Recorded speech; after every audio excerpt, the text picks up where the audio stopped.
جس چیز کو چھوڑ کے جانا ہے اس چیز کے پیچھے پوری طاقت، وقت، مال سب لگاتا ہے۔ کس نے بھیجا ہے، وہ کیا چاہتا ہے بھیجنے والا۔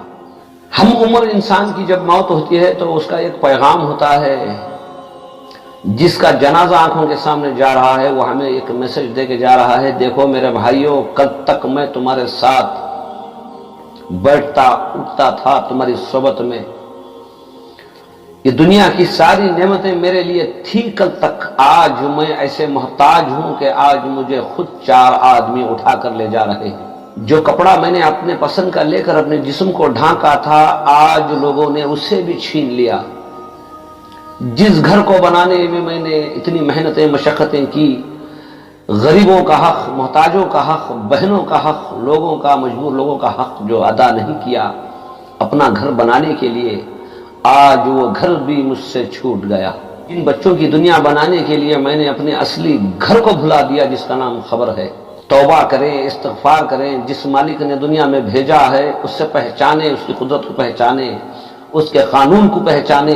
بڑے درد سے میں یہ کہہ رہا ہوں، جو ہمیں ساتھ لے جانا ہے اور قیامت تک جس چیز کو ہمارے ساتھ رہنا ہے، خبر میں ہمارے کام آنا ہے، ہم نے اسے بھلا دیا۔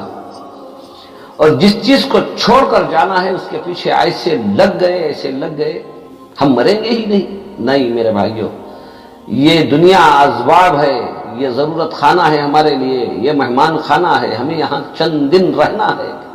اسی لیے اللہ تعالیٰ نے قرآن پاک کے اندر کہا، دنیا کی زیادہ چاہت محبت نے تمہیں اس طرح غافل کر دیا کہ تم نے موت کو بھول گئے، آخرت کو بھول گئے، خبر کو بھول گئے۔ جھوٹ، فریب، دھوکہ، جھوٹی گواہی، لوٹ، کیا پایا، کیا کیا؟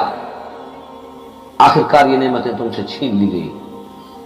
آنکھوں کے سامنے ایک میت پڑی ہوئی ہے، وہ میت خود کہہ رہی ہے، دیکھو جن چیزوں کو پانے کے لیے میں نے اللہ کی نافرمانی کی، اللہ کے رسول کی نافرمانی کی، آج وہ نعمتیں مجھ سے الگ ہو گئی ہیں، آج میرے وہ کسی کام نہیں ہیں۔ ہاں جو کچھ ہمارے کام آنے والا ہے، ہم نے ہماری اپنی زندگی میں جو کچھ کیا ہے نیک کام سمجھ کے کہ ہمیں ایک دن مرنا ہے، ہمیں ایک دن جانا ہے، یہ سمجھ کر اگر ہم نے کچھ نیک کام کیے ہیں تو وہی ہمارے ساتھ آنے والے ہیں۔ جو کچھ کرنا ہے ہمیں یہیں پہ کرنا ہے۔ جو نعمتیں ہمیں ملی ہیں، اللہ تعالیٰ ہر ایک نعمت کے بارے میں ہمیں کھڑا کر کے پوچھیں گے۔